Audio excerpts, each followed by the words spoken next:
Pengenalan ICT. ICT merupakan satu proses pengaliran, penyebaran, pemprosesan dan penyimpanan maklumat menggunakan perantaraan teknologi.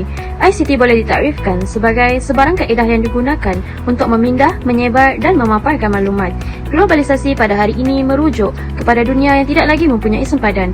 Ruang udara dan langit sesebuah negara terbuka luas untuk dimasuki oleh pelbagai maklumat dari pelbagai sumber di seluruh dunia melalui sumber ICT dan media.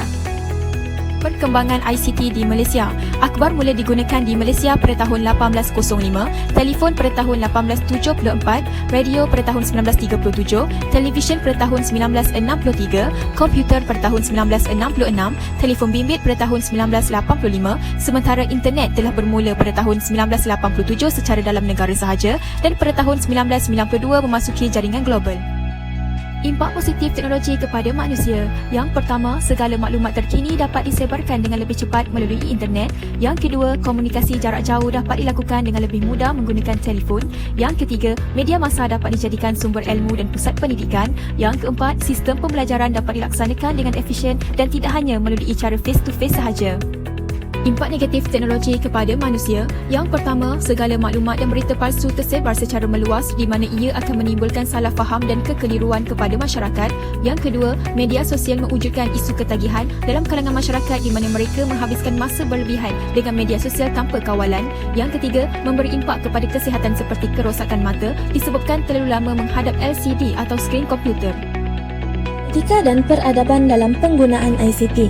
Sebelum saya pergi dengan lebih jauh, eloklah saya jelaskan terlebih dahulu apa itu etika dan peradaban. Etika yang bermaksud prinsip moral atau nilai-nilai akhlak yang menjadi pegangan seseorang individu atau sesuatu kumpulan manusia.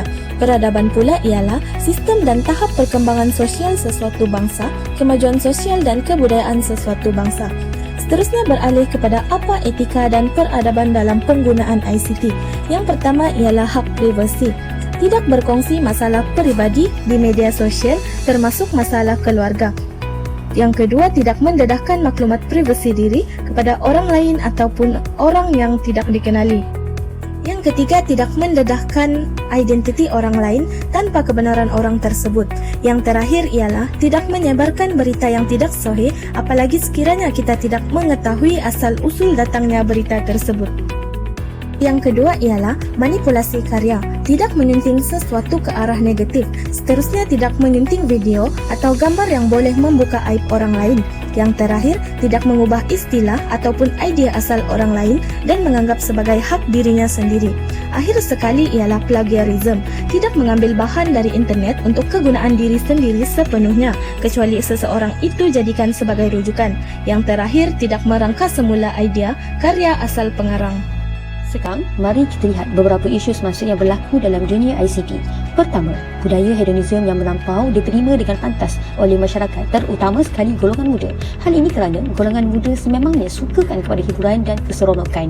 Penyebaran hiburan barat ini disebarkan dengan sangat pantas, sehingga kan setiap hari ada sahaja perkara-perkara baru yang tular di media sosial, seperti lagu-lagu di aplikasi TikTok, tarian, fashion dan sebagainya.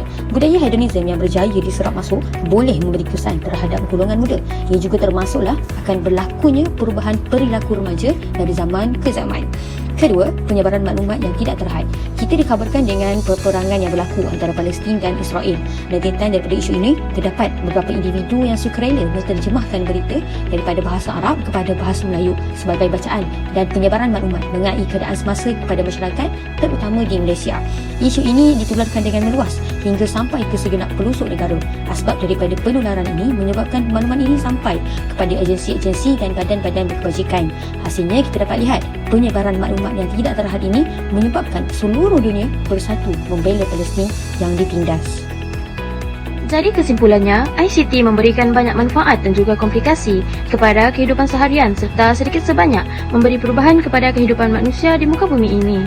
Penerapan etika dan peradaban dalam budaya dan komunikasi kontemporari sangat penting dalam evolusi dan pengglobalan teknologi kerana terdapat hubungan yang signifikan antara manusia dengan teknologi kini.